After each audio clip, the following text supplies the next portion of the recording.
Sio hiyo, tulikuwa tumeenda tu sasa hapo tulivorudi. Ndio nikaanza sasa kama tunaweza kuiona vizuri hapo, lakini nilikuwa pande yani nilikuwa pande. Matisha size ni magauni. Wewe vai kabisa. Hapa kanasikia raha. Mbona umependeza hivyo? Nilikuwa si kwenye kula, huwezi kuniambia asubuhi nikiamka tu chai nikate blubendi. Nilikuwa yani watoto wangu nisiponunua sausage. Naona kabisa ya hapa hawaelewi. Wewe mwenyewe unaona kazi this is not health. Sijahudumia. Bado hawajala. Sasa nilipotoka hii tour sasa ndio nimekuonyesha picha hapo. Nilipotoka tour, nilivorudi, nikaenda Kariakoo siku moja bwana. Fika tu Kariakoo, nikaona kabla zika nzuri kweli, afu nikakapenda. Baba, unaambia size yako? Hamna. Size yako haipo. Umekapenda lakini size yangu sio kwa ajili yako. Sio kwa ajili yangu, kwa ajili ya watu ambao wako slim. Nikaanza sasa nafanyaje? Karudi nyumbani. Nikaanza tu kufanya mazoezi kidogo mpaka kupata huu mwili. It takes time. Watu wasikalii tu, wengi sana wananifuata. Huruma umefanyaje? Huruma mbona mwenzetu umepungua haraka? Nikamwambia sio haraka. Ni kitu ambacho kimechukua karibu mwaka na nusu. Mwaka na nusu kwa sababu kuna ups and down, kuna stress. Sasa mimi nikiwa na stress nakula sana, nimegundua kitu kingine. Ukiwa na stress unakula afu unavimba. Kwa hiyo ukinenepa watu wanaishi na maisha mazuri, kumbe ni stress. Ni stress. Yaani watu wanaona umenenepa sasa una maisha mazuri, kumbe umepata stress. Sasa unakula watu wanasikia njaa. Kwa hiyo ikaenda nikasema kweli hapa natakiwa kuna kitu nifanye. Basi nikasema ngoja tu nianze. Siku moja nimeingia tu kwenye mtandao huko nikakuona wakati wanatangaza madawa, sijui haya madawa haya unahalisha, alafu ukihalisha basi elewi. Nikawa naendelea tu kutafuta. Mimi sio mtu wa mitandao sana, nasema ukweli. Yaani sio mtu wa hivyo. Nikawa naingia kwenye mtandao. Siku moja nikakuona, nikasema hebu ngoja kwanza nimfollow kaka. Kwanza ukaanza kwa kusema ni Mungu tu. Ni Mungu tu. Nikasema kwanza ukaanza kwa kusema asubuhi hutakiwi kula chochote. Nikalizingatia hiyo. Nikaacha kula asubuhi, naweza nikala mpaka saa 6. Tushaambiwa tusinywe chai, tusinywe nini, niko dukani na njaa, naagiza chai na kunywa. Sio amesema tuanze saa 6, baadaye akasema mwache mikate, mwache vyakula vinavyotumia ngano. Yaani tafuta tu chakula ambacho tunaweza kula vizuri, labda viazi, mihogo, sio mihogo, kusema mihogo. Viazi, magimbi, ndizi, maboga, vitu vipo hivyo unaweza ukavipata ukachemsha na ukala. Hapo imechukua kama miezi 3. Nikaendelea, nikaanza asubuhi naamka, naweza nikaruka kamba hapo, nikacheza na wanangu, na mimi nawahi sana kuamka. Kwa ajili ya nature kazi yangu nawahi sana kuamka. Basi imeenda, baadaye nikawa serious, nikaanza kufuatilia serious. Baadaye nikalipia. Lazima ulipie, nikalipia, ukawa unatuma vile vyakula. Mimi sio mfuasi sana wa kufuata na nini. Magroup. So naona hata nilikuwa naweza nikakutumia message nikakwambia tu msitaki usumbufu. Kuna vitu vingine naona tu kama ni usumbufu. Sababu mimi mwenyewe nataka, alafu watu wanatakiwa waelewe. Ukitaka kupungua utake mwenyewe. Sio mume akulazimisha kwamba yeye umenenepa sana. Kuna mtu sio mume akwambia umenenepa sana bwana, huko anakutana na ripota hiyo haiwezi kupungua.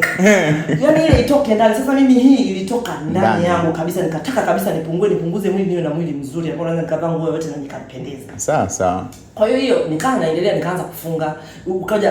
Ikaja ikaunganisha na ule mwezi wa Kwaresma. Mimi ni Mkristo, ni Mkatoliki. Kwa hiyo mwezi wa Kwaresma ule nilifunga effectively. Yaani nilikuwa nahakikisha ikifika saa 12 nikifika nyumbani, cha kwanza duka nilikuwa nafunga pia mapema.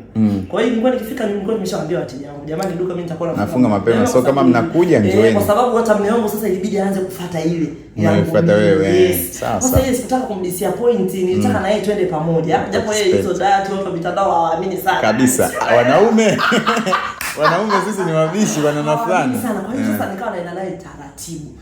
Nimeenda naye taratibu. Basi ilipofika saa 12, naambia msichana wangu, wewe niandalie tu vitu vyangu. Weka nini, weka magimbi hapo. Nilikuwa nanunua sana magimbi, viazi na kisha vya kwa wingi. Sasa kwa sababu vinaharibika, kwa nilikuwa na vichemsha. Kivichemsha natafuta zile Falcon Zipper. Na nilikuwa navikata pale. Unaziweka. Nikishafiliza sasa nikirudi mimi kutoka kazini na vipasha na chemsha nyama siungi kabisa. Umeona diet ilivyo? Watu wanazania diet ni kusubiria ukiwa na njaa ndo ule. Pale huwezi kupata chakula sometimes. Huwezi. Kwa hiyo nikawa na nikirudi tu nyumbani na kisha na mimi sitakiwahi kurudi, napika makabeji. Nimetumia sana makabeji leo, sikutani. Mboga za majani za kijani hizi mara chache sana, lakini muda mwingi nilikuwa natumia kabeji. Naipika kabeji, nachukua mafuta ya nyama. Maana nilikuwa nanunua nyama zenye mafuta na zichemsha yale mafuta yakiungua yanaganda. Kisha naweka kwenye friji yanaganda. Kisha ganda sana na maliganda. Unaanza kutoa, unaipikia. Sawa. Tumekula sana kabeji. Kwa hiyo napika viazi, naweka kabeji, nyama nachemsha kitu chochote ile supu tu na viazi.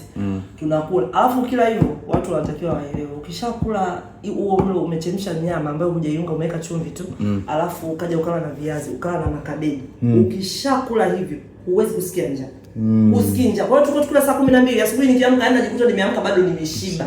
Bado nimeshiba. Kwa hiyo tukiamka tunafanya mazoezi hapo, tunafanya mazoezi, mimi naoga naenda kazini. Mume wangu naye anaona naenda kazini kwake. Kwa hiyo imeenda mume wangu amenisumbua. Kwa lazima ilivyoisha, mimi nipikie chai, mimi matunda, mimi hivi. Namkwepa kiaida wakati mwingine hivyo kwa sababu na mimi mwenyewe nataka aendelee kuishi kwa sababu mimi mwenyewe nampenda, nataka tuizeke pamoja. Kwa hiyo tukaanza imeenda nikasema siku moja akapata changamoto, akawa anauma. Kaenda hospitali, nikampeleka hospitali. Tulivyorudi baba aomba vidonge. Nikimwangalia, nikiangalia nafsi yangu, hapa tuache sina cha kumsaidia kwa sababu siwezi kumwambia aache dawa, yule ni mtu ambaye amesoma na anafuata zile. Yeah, of course. Kwa hiyo nikamwambia sasa hapa nikisema nimwambie acha dawa tu ufunge nikae hapa nyumbani hata wiki moja nifuduka tufunge kwa sababu ni muhimu. Hela zipo tunaweza kuzitafuta. Kwa hiyo nifunge duka nikae hapa nyumbani nihudumie bila kutumia dawa ili apate nafuu ya haraka kwa sababu nilikuwa na uhakika nikikaa nyumbani nikimtengenezea nikimhudumia mwenyewe sasa mchana wa kazi ya mhudumia nikimhudumia mwenyewe kwa kipindi cha mnachouma hata kama ni wiki mbili duka si ilipo tu bwana. Hata nikifilisika tutafuta sana. Lakini afya kwanza. Lakini afya kwanza huyu mtu nimhudumie mwenyewe, yani anikubalie tu nikawa na size sasa mwenyewe. Anikubalie tu aache hizi dawa, aziweke pembeni, anikubalie nimhudumie kwa hii wiki moja hata wiki mbili ili aweze kukaa sawa arudi kazini akiwa yani hajatumia dawa na akapona. Nikamwambia ndugu yangu mimi nilikuwa natamani sasa hivi haya matunda ambayo daktari ametuelekeza ule sio matikiti, sio ndizi, sio vitu vyote vya sukari. Na hizi haiwezi kutusaidia sasa hivi kupona. Sasa hivi mimi nataka nikae nyumbani tufunge duka. Alafu nikuhudumie usitumie hizi dawa. Nikamwambia tu, sasa nisitumie dawa vipi? Madaktari walikuwa wajinga sio nini akawa mkali nikasema basi nisamee na shida. Wewe tu kutumia hizo dawa. Basi akaendelea kutumia dawa, alikaa wiki 3. Ndani hajapona.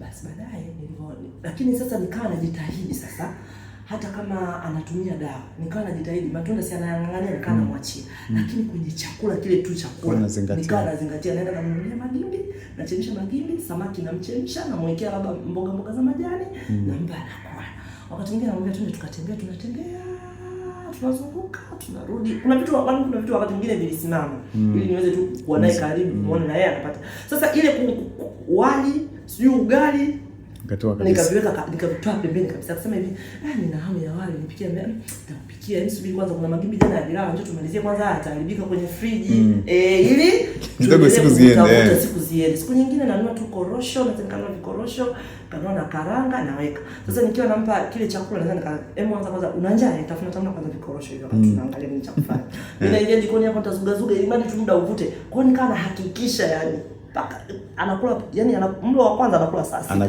yani hali kitu chochote yani bega kwa bega mimi na yeye hali kitu chochote mpaka inafika saa 6 ikifika hiyo sasa najizungusha saa 7:30 ya chakula chapo sasa tukaenda Mungu akasaidia nikajikuta sasa ameanza kupona kwa uharaka akapona baadaye kahila karudi kazini kama kawaida akawa mzima kabisa sasa hivi tuko kwenye protocol kuanzia watoto ndani kwangu ukuti mkate wote ukuti sijui blueband sijui sausage ukuti hivyo vitu watoto wangu asubuhi wakiamka kwa sababu wanaenda shule na mazingira ya shule najua naenda kanao na wafundisha naambia jamani pipi nilishawekeaga kwenye mtandao kuna sehemu tuliona kiwanda wanatengeneza pipi mazingira machafu mno lakini sitoka hiyo wanangu pipi kabisa nikamwambia pipi ukienda shule usile pipi na kwanza uruhusiwe kwenda naye shule kwanza kata kabisa nisimkuwa na baba buku waende wakatumie shule kwenye muda wasiwa nini nikakata ile nikawa sio pia nikamwambia mtu akikopa hela shule kwa ajili ya kununua sio pipi vitu vyote vinavyotengenezwa vimefungwa kwenye makaratasi marufuku asubuhi nikiamka nawachemshia mayai yenyewe mimi niseme tu kweli mayai tunapata gari ya tutoa ya kienyeji hatuyapati kusema mtu anakuambia ni ya kienyeji lakini ukienda kutumia nyumbani ni yale ya chotara sasa hamna namna kwa hiyo nawachemshia mayai asubuhi au kama nikiwakaangia na wakaangia na mafuta ile ya nyama na wakaangia mayai na kuna viazi kuna mihogo nachukua kwenye friji na wapa wanakunywa na chai wanaenda shule asubuhi wakirudi wenyewe wanarudi saa 11 au saa 12 wakirudi dada anawaandalia chakula kama kuna mboga za majani kuna magimbi kuna nini yani wali mchezo sasa tukinunua kilo 10 unakaa mpaka umeingia wadudu Sasa nishawazoesha. Na wakila hiyo saa 11 au saa 12 wanangu wameshiba, hawawezi kula tena, wanalala mpaka kesho. Kwa hiyo tukaa tunaenda Jumamosi ikifika tunaamka uko mzima, hamna mtu wa kuamka saa 2 si saa 1, uko mzima. Saa 11 tunaamka, tunaamshana. Tunafanya mazoezi ikifika saa 12:30 saa 11 saa 12:30 na maana tunakuwa tumetumia risali moja hapo. Saa 12:30 tunajiandaa tunaenda jumuiya sini wakati. Jumuiya Jumamosi. Wote, yani ikishafika saa 12:30 tap. Jumuiya wote. Tunakatoka tuko na mabinti watatu tukienda kadogo. Mama ana usingizi, hamna usingizi. Tunafanya mazoezi hapo, kimbia huyo, shika kiatu za mipira hapo. Saa 12:30 kila mtu akaoge na jumuiya. Jumuiya tukirudi tunaanza kuzungushana. Baba, chai, sukari nishisha, sukari kipo. Chai, sukari. Ngoja kwanza tunaanza kuzunguka. Jamani, hatukumalizia ile zoezi. Mbona bado muda tu tumalizie. Tutacheza, tutazunguka saa 7 hii hapa ndani. Tutachemsha chakula, kile ambacho naona kabisa hiki kinafaa tutakula. Tukishakula hapo kila mtu ameshiba, hamna naye tamani chochote. Sawa. Tunda kubwa la familia yangu ikawa parachichi. Parachichi tamu. Matikiti chache sana. Yaani watu mama tunakiwa ya tikiti jamani, basi tuonea hata. Ndio na hapa. Ndio nanunulia na hapo. Kwa hiyo tunakuwa tumeenda kwa tumefuata hizo protocol, tunashukuru Mungu. Vikohozi omi. Jamani. Wewe kaka, ngoja nikuombe Mwenyezi Mungu akubariki sana. Mwenyezi Mungu akutunze sana kutoka kwenye kilindi cha mtima wangu. Watu wanaweza kawa hawaelewi, lakini unachokisema kwamba hizi dawa zimekuja kwa ajili ya biashara, ni kweli kabisa zimekuja kwa ajili ya biashara. Kwa sababu wasomo walikuwa mkoa mafua hayaishi. Sijui homa, yani mtoto kila wiki, sijui mitosi. Yani magonjwa hayaishi. Watoto kila baada ya wiki 3. Ukipumzika sana miezi 2, mbona nimepumzika unashangaa. Nimepumzika. Huyu anakohoa, huyu mafua, huyu unaenda hospitali unawajazia dawa na kunywa kaponi wanakoa. Mwisho siku na jamani, wewe basi tuchukue hata tangawizi tupone. Ukitoponda tangawizi kwa hapa na ukakoroga na asali na kitunguu saumu, ukiona unaona kidogo unapata nafuu. Unaenda maisha yalikuwa yani uko roho juu. Unapigia simu shule, mtoto ana tonsils ya jala. Unaanza kuwaza. Hospitali wanakuandikia dawa uponyaji hapo. Uponyaji hamna. Sausage ziliondoka. Ng'ombe niliondoka. Mpaka mtoto wangu mwingine Priska alitania sana na haikuwa rahisi kuondoa ng'ombe ndani. Alikuwa anafanya ng'ombe. Haikuwa rahisi kuondoa ng'ombe ndani. Haikuwa rahisi kuondoa sijui mkate huko ndani. Mikate sio ndio miwili. Sausage unapaka unasiliba ile mikate kulia na kufunga zote. Baada ya hapo, jamani niseme watu wangu wana mwaka, ambaye mtoto anaikoa kabisa. Huyu mdogo alikuwa na mipunyi, yani mipunyi mpaka vidonda mpaka mnakamua kabisa, yani mipunyi. Tumia dawa hii sio kama vile tupele, mara sio nini bora. Baadaye nikaanza sasa nilipokuja kupata somo kwamba kila ugonjwa unaanzia kwenye sahani yako. Nasema hapa ngoja nifanye jambo. Watoto wangu sasa hivi wako vizuri, wako healthy, sio wanene. Yaani wako na mwili wa kawaida, wako vizuri. Na wenyewe washazoea. Ikifika Jumamosi na wenyewe wanajua. Tukishafanya shughuli zetu za pale nyumbani, labda mazoezi, tumeamka vizuri, tumefanya mazoezi, tumetoka nyumbani tukirudi. Tutasikia sasa hivi tunataka tufagie, kuna ongoza kufua za shule, kuna vitu vya kuandaa. Hawajui chai inaweza kufika hata saa 5 saa 6 hawajakunywa chai. Kwa hiyo inafika saa 7. Mtu anasema mimi si chai, mimi nipashe tu kiazi hapa kwenye micro nile, basi mama tusubiri chakula tu cha mchana. Chakula cha mchana dada anajua. Sisi hatuli ugali wala wali. Unga tulileta mpaka tulimwaga. Kilo 5 tulimwaga. Kwa hiyo yani tumejikuta yani tunaziani mimi moyoni mwangu nasema jamani kaka Mungu ambariki. Yani Mungu akubariki kaka, Mungu akukuzie kazi yako, kari yako. Kwanza akutunze, akupe miaka mingi ili watu wengi wakombolewe. Watu wako gizani. Afu ni ngumu sana Omi kumuelezea mtu hichi unachokifanya kwamba hichi kinaweza kukusaidia. Kwanza gharama za maisha zinakuwa ndogo. Kwa sababu wewe kila siku unashinda hospitali. Of course. Na wengi hawajui hilo. Wanaishi that ndo gharama. Huna muda wa kufanya kazi tena, hakuna. Muda mwingi unafaa kuinvest kwenye afya yako. Kwenye afya yako. Sasa utainvest kwenye afya. Kwa nini usibadilishe tu sahani yako ikakaa vizuri, kwa unakula vizuri kama hivyo? Wali sawa, unaweza ukala, lakini sasa sio kila siku asubuhi. No, uwe na kiasi. Alafu kitu kingine ambacho kinaweza kumponya mtu kwa haraka ni kufunga. Omi kufunga. I say, kweli unakuwa unatamani hichi lakini ukifunga kufunga sio rahisi. Sio rahisi, lakini ni kitu ambacho kinaweza kikakupa afya ukajisikia vizuri zaidi. Sahihi. Kuna siku nilikosea, ngoja nikupe hii video. Kuna siku nilikosea, nilikunywa soda na keki. Baada ya kufungulia. Baada nilikuwa na stress, mtoto wangu mmoja alinipa stress za kufa mtu. Nilikuta nakunywa soda, nakunywa yani ovyo. Asubuhi yake sasa ndio hii hapa. Hii lakini ni hii hapa. Nahisi kama ni unaona mimi ilivyojaa. Miguu ilivimba hivi. Miguu ilijaa hizi muscles hizi. Soda na keki. Kula na keki. Soda aina ya soda. Soda na keki nilikula. Asubuhi yake naenda kukaa dukani cheki hivyo. Hapo ulikunywa kwa sababu ya stress. Stress. Ndio tunakumbuka kitu ambacho kinapelekea watu wengi tunakuwa tunaumia ni hizo stress. Sawa. Stress sana. Unakuwa unakuwa na stress sasa, unasikia njaa, uoni, uko frustrated, unachukua kile unachotaka kukichukua. Kitu ambacho ujisikie vizuri. Ujisikie tu vizuri. Unachukua soda na keki. Unaumia. Nikuja nikaumia baadaye nikasema sasa kwa sababu gani nimefanya hivi? Mbona kama vile nimeumia? Ila all umeifanya familia yangu. Hata mume wangu sasa hivi hadi ovyo ovyo. Hali ovyo ovyo anafanya kazi hapo. Sawa. Kula very intentional. Kukwambia Jumapili anafanya kazi tu hapa hapo tu. Ni mtu ambaye sasa hivi anazingatia sana. Hata akiwa ofisini tunapigiana simu, ndugu yangu, umekula nini? Tuchakubaliana tunatakiwa tuziweke pamoja. Umekula nini? Mambo mwanzo kumwacha mwenzie. Sitaki nini? Sio wako kaanga, naomba uchukue kuchemsha. Kuchemsha. Kuna nini tena hapo? Hapa kuna mihogo, kuna magimbi, achana na mihogo, weka magimbi. Hapa kuna cabbage, kuna Chinese, chukua cabbage. Kingine kuna mayai ya kuchemsha, chukua weka pembeni haya. Basi sasa ngapi sasa tunaangalia muda sasa ambao umewahi sasa ndugu yangu. Hivyo kwa hiyo tunakuwa tukilindana kwa namna hiyo. Matunda akatumia nani mapia cha kwa matunda nataka tikiti.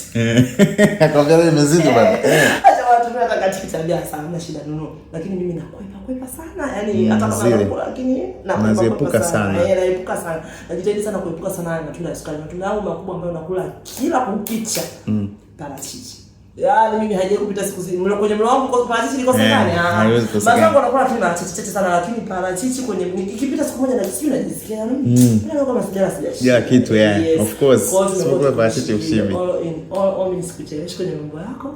Mungu akubariki sana, Mungu akutunze sana kijana wangu. Yaani sijui nisemeje kwa sababu umeiokoa familia yangu kwa asilimia kubwa sana. Yaani kwa asilimia kubwa sana, siwezi kuelezea vyote lakini kwa asilimia kubwa sana umetuponya. Yaani umetuponya bila kidonge. Umetuponya. Kuna dadangu mwingine nilisema nitamleta. Amepata shida ya pressure. Ana pressure, ni jirani yangu. Yaani sema tunatoka wote, mimi tuambea ni mndani mimi.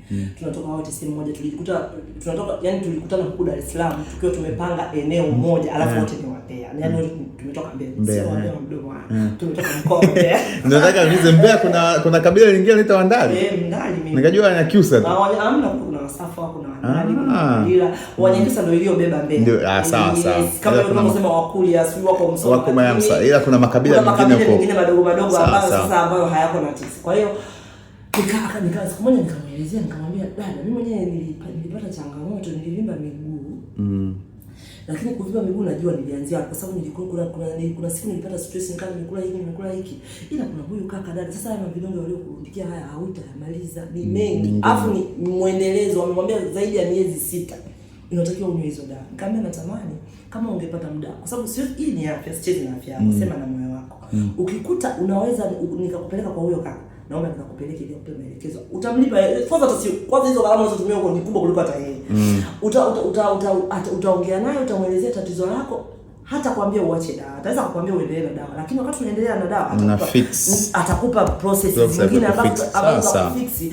Alafu ugonjwa unakuja haraka. Kuheal ni taratibu sana. Unaona hiyo miguu iliyovimba? Sio kwamba nilihili kesho kutwa. Hapana. Utabidi ulikate tena wiki nzima baba na haso nafunga na kula mara moja ila mimi kula mara moja kwangu ilikuwa kawaida sana. Yaani ilikuwa kawaida. Kula mara moja yani kawaida sana, hata so shida zangu. Kula mara moja yani kawaida sana.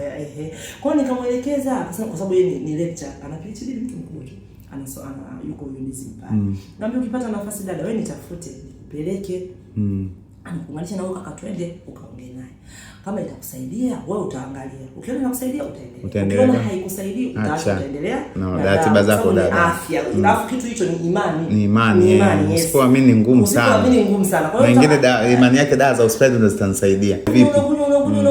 Unakuwa kama mtumwa sasa au ni unakuwa mtumwa. Umeona? Kwa hiyo akasema nikipata muda, lakini ana changamoto sana. Tumweke pembeni. Siku nikipata nafasi pia nitajaribu kuongea naye. Akisema ana nafasi nitamwambia nitamtafuta. Tutakuja. Nitamleta ili uongee naye kwa sababu pressure na yeye anavimba miguu hatari. Yaani anavimba sana. Yaani mguu wake unaangaza kabisa. Tena yeye anavimba muda wote. Alafu sasa hospitali wanamwambia tu umemdanganya wewe unakaa hivi. Kwa sababu ukishuka hivi. Ishuka na miguu inajaa maji. Miguu inajaa maji. Sasa maji yaende wapi sasa? Kwa hiyo ndio maana miguu inavimba, lakini miguu inavimba kutokana na vile vyakula kula kila siku. Ila mimi kwa kweli naomba nikushukuru sana Omi. Mungu akubariki. Shukrani sana. Familia yangu imekuwa na afya au ya healthy. Mume wangu naye alipata tatizo lakini kupitia wewe mimi, alafu baadaye nikajikuta wote tunaenda pamoja. Ugali na wali hatulali kabisa, tulishaacha. Sasa hivi kwa tunavyotumia ni vile mizizi. Maziwa mimi niliona yanaletea shida. Nilikuwa nakunywa sana maziwa. Wakati naanza kupungua kwenye sehemu kweli. Wakati naanza kujipunguza. Sababu nilikuwa naona vyakula vya mafuta sasa haya mafuta sio ya mbegu vinaniletea shida. Kilichokuwa kinafanya sasa nachemsha vile viazi vitamu. Sasa mimi nimetokea Mbeya, ndio chakula chetu cha kule. Kwa hiyo nilikuwa nachemsha viazi vitamu, nachukua maziwa mtindi na kula, imeisha, na mboga za majani imeisha. Na la sasa baadaye nikawa naona nikitumia maziwa mtindi napata sana hii. Inakuangua sana. Nikagundua vitu ambavyo sasa vimenikataa mimi kwenye hii dunia. Maziwa mtindi, soda, mafuta ya mbegu, ugali, mafuta ya mbegu. Hivyo vitu vitamu vyote vimesha tangu nilianza kupungua vimeshanikata. Japo nilikuwa napenda sana maziwa. Kuna muda naweza nikakata miezi 2-3 sasa jamani nimemisi maziwa. Nikiwa nimewahi kurudi nyumbani ambapo ni labda saa 10 nifike nyumbani ndio nichemshe viazi ninywe na maziwa. Lakini wakati huo saa 10 najua nikipumzika mpaka saa 12 nitafanya mazoezi. Napenda nitafanya mazoezi kidogo hivyo. Ndio nikifanya mazoezi nikila hiyo saa 12 nikafanya mazoezi nikaoga vizuri na nikishaoga sili tena hapo. Nikishaoga nachukua hiyo chumvi ya mawe na maji ya vuguvugu naweka kwenye kikombe na koroga na kunywa na kesho. Kwa hiyo nimejikuta yani kidogo angalau, ila Mungu akubariki sana. Asante sana. Naongea mimi naongea sana. Asante sana. Naongea sana mimi. Asante. Grupu lao wanaokuangalia Instagram, wanaokutafuta. Nasema ukweli mbele za Mwenyezi Mungu, mimi nimeokoka sana. Alafu sisemagi uongo kabisa. Ninachoweza kuambia watu ni kwamba ukipata changamoto ya ugonjwa kwenye afya, kuingia ni rahisi sana, lakini kutoka inachukua muda. Kwa hiyo huyu Omi anapokuelekeza kwamba labda ufanye hivi, ukajikuta tu wewe ndani ya mwezi mmoja labda pengine hujapata matokeo, unaanza yule kaka muongo sijui. Hapana, kila kitu kinaenda na process. Hata kama amekwambia ufunge, uwezi kufunga leo ukapona kesho. Funga, nenda taratibu, hata siku 8, siku 7 ule mlo wako mmoja na vyakula vilivyokuelekeza fuatilia hivyo. Ifanye ndio mtindo wako wa maisha. Nenda taratibu. Baada yani kama umeumwa miaka 2-3, unataka uje kwa mwenzio akuponye ndani ya siku 4-5, inawezekana?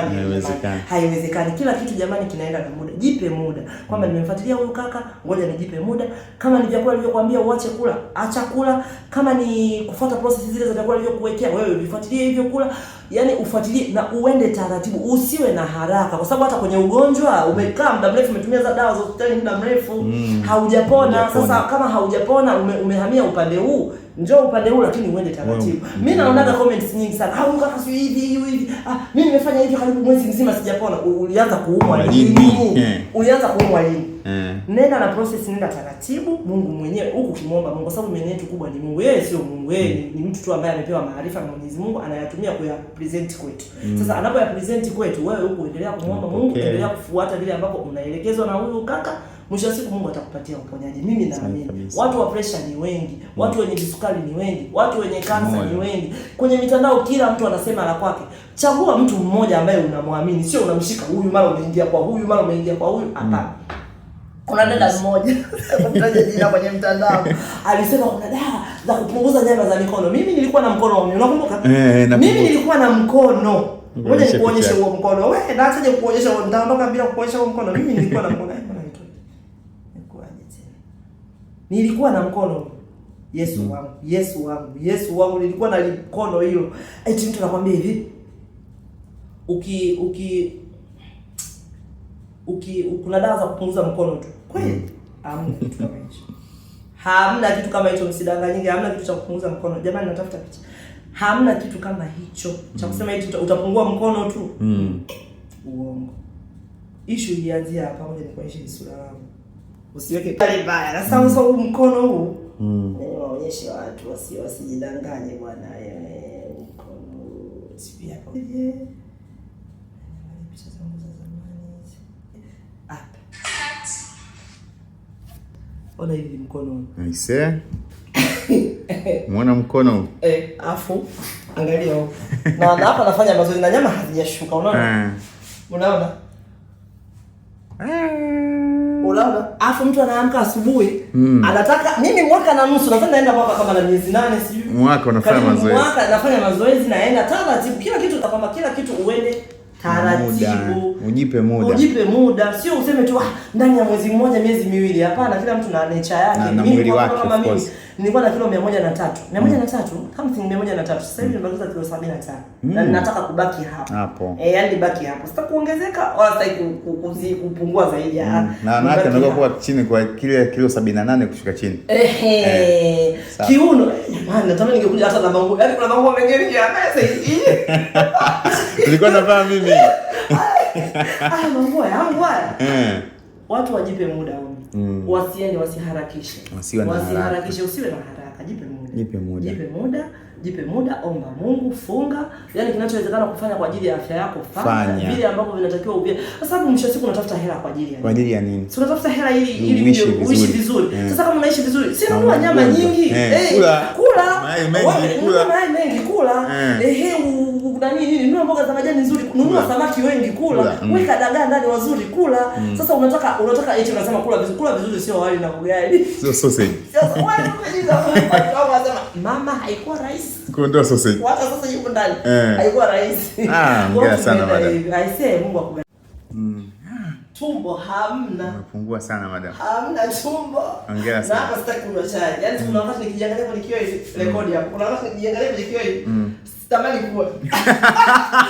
Inakuwa motivation. Ndio. Hiyo funaenda kutafuna pia. Mimi ipo mpaka kesho. Ngoja kwanza. Nikisikia njaa kuna kitu nimekitamani najifikiria. Ndarudi kule. Madam umepungua sana hisa. Sana namshukuru Mungu kwa kweli. Namshukuru Mungu. Alafu pia yaani ngoja tu nikueleze kitu moja ya mazoezi. Watu wasichukulie rahisi tu kwamba unaweza ukaamka tu leo ukapata matokeo ukapata matokeo. Hapana, lakini pia mimi katika juhudi zangu za kupungua, mimi unajua mimi sio msumbuaji. Katika wanafunzi wangu sio wasumbufu wewe, sio wewe. Kuna watu wasumbufu. Kweli, mimi sikusumbua kwa sababu mimi mwenyewe nataka, yaani watu wataki afya. Mimi wale wanaokusumbua sana ni yule anataka matokeo, yaani amekuona leo, anataka ndani ya mwezi mmoja au ameshapata kitu fulani. Hapana, mimi naona kabisa mimi mwenyewe nataka, yaani mimi mwenyewe nahitaji. Yaani wewe unahitaji kweli nifanye, lakini mimi nitakuongoza njia, nitakuonesha njia ila wewe unatakiwa uende. Sawa. Kuna mtu sio kila siku. Kuna mtu anaweza kaisha hata wiki sijafanya mazoezi. Lakini unajua lakini najua siku tukipata tu nafasi na ndugu yangu, yaani mazoezi yanafanyika. Ndugu yangu. Mazoezi lazima tufanye. Sawa. Kwa hiyo watu wasichukulie tu kwamba eti ni rahisi unaweza kuamka tu asubuhi ukapungua kama hivi. Hapana, uongo. Unachukua muda. Na wengine miili yao inawaya, hiyo wengine inachelewa. Sasa wengi hawajui hili. Hii saa ngapi hiyo? Sikiwa na stress naenda kufanya mazoezi. Alfajiri nimeamka au kama. Nikimaliza nafanya mazoezi mengine hapo, naoga. Na hii ni moja tu lakini ziko nyingi. Naonaga status sometime. Alafu sasa nikiposti kule watu. Wanakuja. Unadhani watu wanaweza kaamka tu leo. Ukiwa utafanya mara moja utapata matokeo of course. Hapana. Na wengine wanadhania siku ambazo uposti mengi ufanye kitu. Huwa wanahisi hivyo. Hapana. Posti ni kwa sababu nafanya kwa ajili yangu, sifanye kwa ajili yao. Yes, kwa mfano mimi kwenye biashara zangu kuna muda naweza nikaposti duka langu. Lakini napata hofu. Unajua mimi kitu niseme kweli, mimi wangu kitu ambacho hapendi ni mtu kuwa kwenye mitandao. Sasa mimi mwenyewe sipendi kumkwaza. Yule mkungu yangu ndio. So umejitoa kabisa. Kwa hiyo wakati mwingine nikiposti biashara na posti ndio, lakini ukiangalia nyuma pia kiona. Wale mnaofunga maji ya chumvi, chukua maji ya uvuguvugu, weka kwenye glasi yako kubwa tu ya uvuguvugu ambayo sio ya moto sana wala sio ya baridi sana, yaani yale ya uvuguvugu. Chukua weka chumvi kiasi tu, isiwe kali sana wala isiwe ndogo sana, tu kiasi kulingana na ladha ile ya chumvi. Hapo chumvi haitakaji iwe nyingi. Weka kama umefunga sasa, unataka kufunga labda siku 3 au unataka kufunga ile masaa 72. Chukua hiyo chumvi weka kwenye maji. Ukiwa umetoka labda kazini kwenye mishemishe zako, umeshaoga unataka kwenda kulala, chukua hiyo chumvi kunywa. Utalala usingizi, utaisikilizia saa 10 wote ndoto mbaya. Wote si utakimbizwa. Utalala usingizi mzuri, utasikia tu saa 11 hii hapa. Kujielewa, unatamani uendelee kulala. Hivi unajua kulala kwa watu wanakimbizwa ni kwa sababu umekula usiku. Mimi kwa watu wanakimbizwa na ng'ombe. Ushaipona? Kwa sababu umekula late. Ngoja nione nimepata gani sio mbaya. Okay.